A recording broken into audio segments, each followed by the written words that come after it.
Good evening, I'm Stefan, and here we are again at Master Cellar Xira. Today we're downstairs near our wine dispensing unit. Really cool. Practically you can put the wines in them, it stores them at perfect temperature and obviously out of oxygen for decent amount of time, sometimes even for weeks. And the bottles keep at a very good, keep on tasting well without being affecting at all. Today our thematic is Cabernet Franc, maybe not as well known as Cabernet Sauvignon and Merlot, but still a really nice grape, really a good grape to work with. In fact, we have a bottle from Malta, the classic Cheval Franc, and from Tuscany we have Il Pinot di Bizerno. So, Cheval Franc, the estate has been planted in St. Paul's Bay, which is a single vineyard of Marsauvin since the 90s, and today we have the 2019 vintage.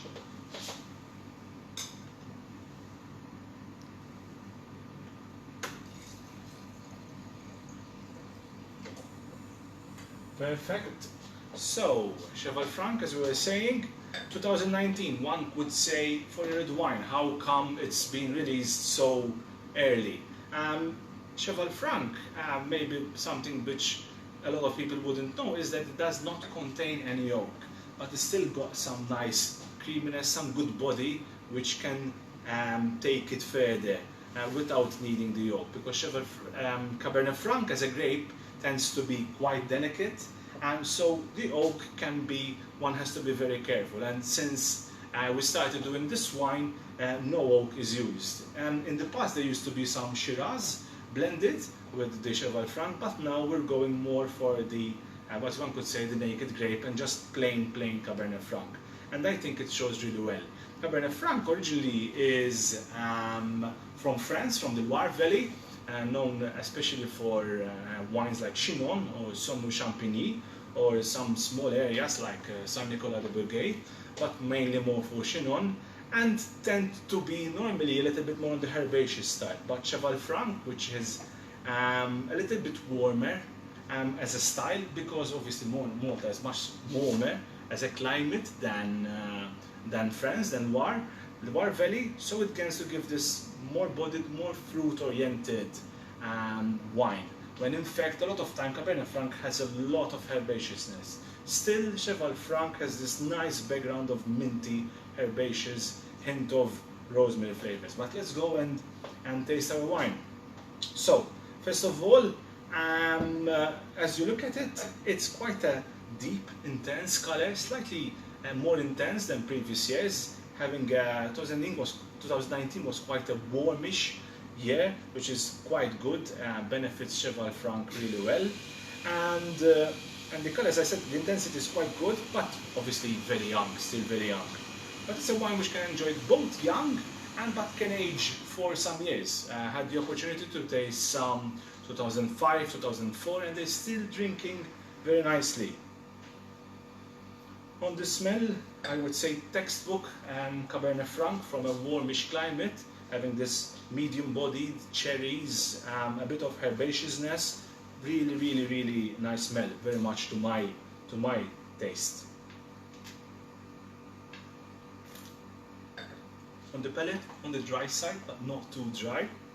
Good body, really juicy, really these cherry, berry flavors. Quite on the darker side, quite a bit more intense than previous years. A really good vintage, really enjoyable. Already drinking very nicely, but enjoying this nice opulence without being too overwhelming, I would say. Really enjoyable bottle, which can easily keep for many years to come. This is really a good, really one of those good vintages. In order to compare today's Cheval Franc, we got another Cabernet Franc based wine, this time from the Maremma area of Tuscany, which is near Bolgheri. It's quite a hot area, quite a warm area with a temperate climate, and its exact location is in Bibbona. I had the luck to go there a few years ago, and believe me, the estate is amazing. The bottle for today is Pinot di Bizerno from Ludovico Antinori. Very famous producer, had produced some other Super Tuscans in the past and wanted to go for a new challenge and established this estate back in the early 2000s. Really nice, amazing countryside with in the distance you have the sea, so you have the maritime influence as well. And the interesting thing about this part of Tuscany is that there's a strong Bordeaux grape influence, and this is where all the Super Tuscans were born. And this is one of the great examples from the area. Something interesting about this winery is that they do not use any Sangiovese, which is typical of Tuscany, maybe more of central Tuscany more than Bulgaria, but they do only use French grapes. It's a more, maybe one could say, more of American New Worldish style, but still very, very nicely balanced. But let's go and try the wine.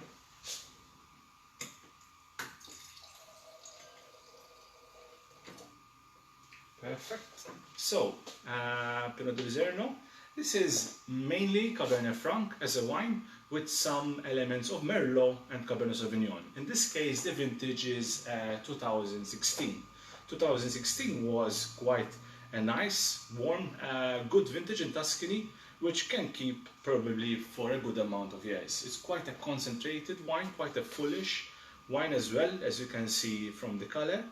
Obviously over here we've got a little bit of more age, but it's still a very strong wine, still a very full-bodied wine, which will probably keep it for many years to come. But let's go to taste. On the smell, over here we've got slightly, you could say the Cabernet Franc influence is there, but you could see that there's the Merlot and Cabernet Sauvignon more on the fruit side, more fruitier, slightly less minty. In fact, one probably could easily confuse it for a Bordeaux wine. Practically, the grapes are the same. Climate is slightly different, but I would say blindly it would be very, very hard. On the taste, so over here, slightly drier wine, slightly bolder.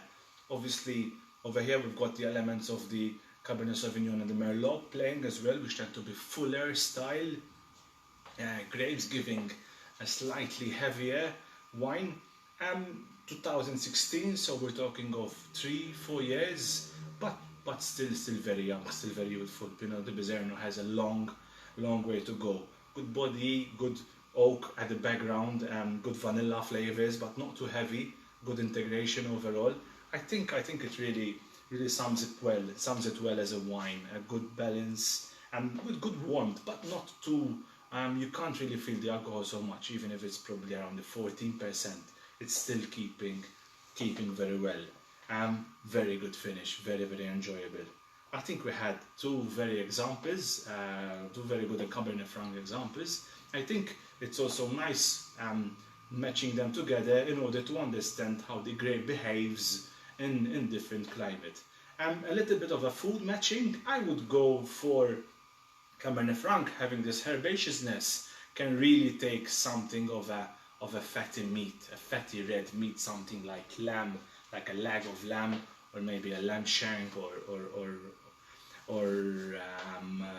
practically most lamb would do very well because it's got nice fattiness and this very particular flavor. And obviously we can accompany it with a nice jus with obviously some rosemary, which would really balance the dish well. Obviously both wines have a good structure, so food is very much needed in this case.